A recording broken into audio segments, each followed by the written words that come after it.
हर्षित गुप्ता जी, दिल्ली से। श्री हरिवंश महाराज जी। महाराज जी, किसी भी कार्य में निर्णय लेने में मन डगमगाता है, गलत ना हो जाए उस बात की शंका रहती है। ऐसे में क्या सोच के निर्णय लिया जाता है हमारा? भगवान का आश्रय और नाम। अगर नाम जप करोगे तो तुम्हारे अध्यात्म बल की वृद्धि होगी। अध्यात्म बल जब बढ़ता है तो बुद्धि प्रवीण हो जाती है। जब बुद्धि प्रवीण होती तो एक सेकंड में निर्णय कर देगी ठीक है कि नहीं ठीक है। और आश्रय भगवान का, कि भगवान सर्वज्ञ हैं। हे भगवान, हमारे अंदर प्रेरणा करो, ये कार्य करूं या ना करूं। भगवान से प्रार्थना, भगवान का आश्रय और नाम जप, तो सही निर्णय एक सेकंड में आ जाएगा। हमारी बुद्धि तो भयभीत करती है कि पता नहीं यार सफलता हो कि ना हो, ये कार्य ठीक है कि नहीं ठीक है। तो मैं अल्पज्ञ हूँ, लेकिन भगवान सर्वज्ञ है ना। तो हम सबसे पहले भगवान से, अगर सबसे पहले भगवान से हम प्रार्थना करेंगे तो भगवान का नाम है मंगल भवन। मंगल भवन अमंगल, तो अमंगल तो आगे हो ही नहीं सकता, क्योंकि मंगल भवन भगवान का चिंतन किया तो आपको तुरंत थोड़ी ही देर में मन में आ जाएगा या कोई ऐसा संकेत मिल जाएगा कि मत करो, इसमें अमंगल है। और अगर मंगल है तो हृदय में शीतलता आ जाएगी और आएगा करो। तो भगवान से प्रार्थना और नाम जप, ये दो काम आप करो तो आपके मन का जो भय है ये नष्ट हो जाएगा। पर ये सफलता तभी होगी जब शराब नहीं पियोगे, मांस नहीं खाओगे, पराई माता बहनों के साथ गंदी भावना नहीं करोगे। अगर ये परहेज नहीं है तो फिर दवा काम नहीं करेगी। परहेज ठीक है। शराब पीते हो? कभी कभी कभी। एक बार जुआ हो रहा था तो कुछ लोग खड़े थे, तो वहां फोर्स पहुंचा, पहले डंडा मारा उसके, क्योंकि वो देख रहा था ना ऐसे। तो उसने कहा यहाँ क्यों खड़े हो? बोले देख रहे थे। बोले साहब पहली बार आए। बोले सब कहते पहली बार आए ऐसे सब कहते हैं। तो गलत काम कभी कभी करो या रोज करो, गलत गलत है। अगर आज आप यहाँ आए हो तो भगवान की आप पर कृपा है, क्योंकि बिना भगवान की कृपा के साधु संग नहीं मिलता। अब मोहि भा भरोसा हनुमंता, बिनु हरि कृपा मिले नहीं संता। तो कुछ तो ले लो और कुछ दे दो। ज्ञान ले लो और दुर्गुण दे दो। तो नियम लो आज से कि आप शराब नहीं पियोगे। पक्का? मौन हो के नहीं? जी पक्का गुरुजी। हाँ, आज से शराब नहीं पियोगे। भगवान से प्रार्थना करते हुए, नाम जप करते हुए अच्छे बनो। क्यों गलत कार्य करो? रोज पीते नहीं हो, कभी कभी क्यों गंदगी को स्वीकार करो? गंदगी ही है जिसे शास्त्र विरोध करता है। आज के वातावरण में फैल चुका है। मदिरापान ऐसे फैल चुका है जैसे कोई जाए तो ठंडा शरबत पिलाए ना, ऐसे अब पार्टी, मित्रता, स्वागत सब इसी से होने लगा है। जब छोटे थे ना गुरुजी तो ऐसा लोग कहते थे कि भाई इससे बात मत करो, ये शराब पीता है। अब कहते हैं कि भाई इससे बात मत करो, ये शराब नहीं पीता। हाँ बिल्कुल बिल्कुल। ये क्या है गुरुजी कि दिल्ली शहर में तो सोशलाइज होने के लिए ऐसा एक वो हो गया है कि आपको जाना है और आपको ग्लास पकड़ना है, और आप चाहे पियो मत पियो पर आपको ग्लास। एक हम कथा सुना दे तो तुम्हारा उत्तर बहुत बढ़िया इस बात का आ जाएगा। ब्रह्मा जी के 4 पुत्र हैं। वैसे तो सब सृष्टि ही है, सतयुग, त्रेता, द्वापर और कलयुग। जब नरक की सृष्टि हुई तो ब्रह्मा जी ने सतयुग से कहा जब तुम्हारा राज्य आएगा बेटा तो नरक की तरफ भी ध्यान रखना, क्योंकि वो खाली नहीं रहना चाहिए। तो उनका हमारे राज्य में कोई नरक नहीं जाएगा।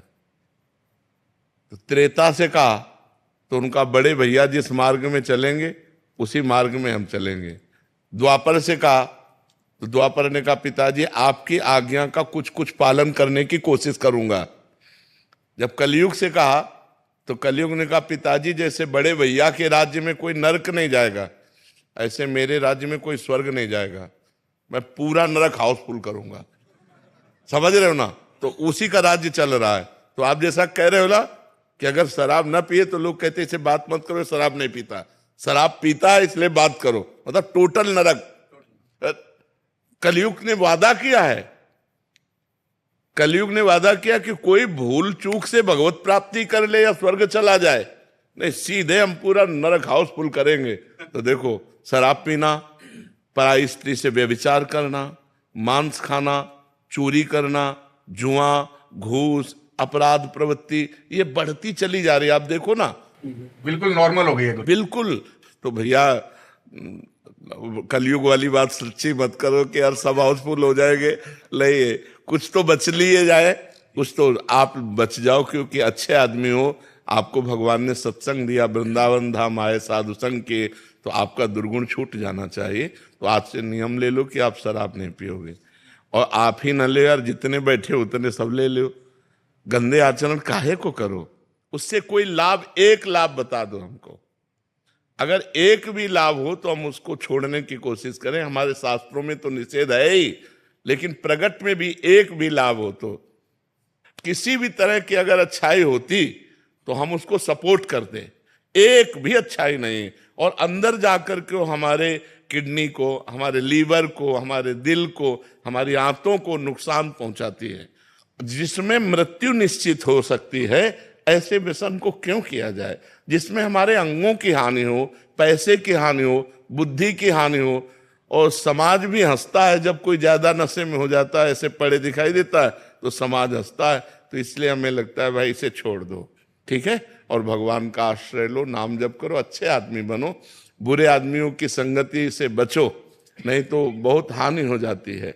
और आजकल बहुत बुराइयां बढ़ रही हैं। अगर अध्यात्म से कोई जुड़ा नहीं है तो उसमें बुराइयां ही बुराइयां भरती चली जाती हैं। जरा जरा सी बात में लड़ जाना, जरा जरा सी बात में एक दूसरे की हत्या तक कर देना, मतलब बहुत ही निकृष्ट बुद्धि बढ़ रही। बुद्धि कितना निकृष्ट हो रही। जो भाई हमारे माँ के गर्भ में यार हाथ दो हाथ ले जा, तू यार छोटा है या बड़ा है, क्या फर्क पड़ता है, तू मेरा भाई है। भ्रातृ प्रेम नहीं रह गया, पति पत्नी में प्रेम नहीं रह गया, पिता पुत्र में प्रेम नहीं रह गया। कितना मतलब ऐसे आचरण फैल रहे हैं जो सुने नहीं जा सकते। बेटा माँ को मार रहा है, माँ बेटे को मार रही है, पति पत्नी को मार रहा है, पत्नी पति को मार, मतलब कहीं विश्वास, प्रेम, ये सब हटता चला जा रहा है। क्यों हटता चला जा रहा है? क्योंकि दुराचार बढ़ रहा है, व्यभिचार बढ़ रहा है, नशे बढ़ रहे हैं, गंदी बातें बढ़ रही हैं, पूरी गृहस्थी चौपट होती चली जा रही। आज हमारा समाज गिरता चला जा रहा है। अगर उठा सकता है कोई तो अध्यात्म उठा सकता है, और अध्यात्म को लोग ज्यादा प्यार नहीं करते। मतलब ऐसे गिने चुने आप लोग हैं जो अध्यात्म सुनने आए हैं, नहीं तो अध्यात्म को कोई ज्यादा कदर नहीं करता। कदर करता है रुपया कैसे आवे, कुछ भी करना पड़े। अगर नौकरी लगना चरित्रहीनता का प्रसंग है तो राजी है। पहले था कि चाहे सब कुछ नष्ट हो जाए लेकिन चरित्र हमारा बचना चाहिए। कहा जाता है इज्जत है तो सब कुछ है, और आज क्या है, इज्जत की मिटिया मेट है, नहीं। और एक वो अंग्रेजी में कहावत थी कि धन गया तो कुछ नहीं गया, स्वास्थ्य गया तो कुछ गया, और चरित्र गया। अब उल्टा है, उल्टा दिमाग चल रहा है, बुद्धि भ्रष्ट होती चली जा रही है। हम महाराज जी आते हुए यही बात कर रहे थे। एक आदमी बोले कि अब कोई, जैसे पहले बोलते थे कि भाई ये जो है जेल में रह के आया है तो कितना गंदा आदमी होगा जो अंदर रह के आया है। अब वो कहते हैं कि जेल में रह के आया लेकिन देखो कितना पैसा है, दुबई में घर ले लिया, न्यूयॉर्क में घर ले लिया। अब लोग बाहर, हाँ, लोग कह रहे हैं भैया कोई फर्क नहीं पड़ता, पैसा है ना, बस बहुत है। बस हाँ, पैसा, पैसा का वही तो बताया, सारा महत्व पैसे पे चला गया है जी।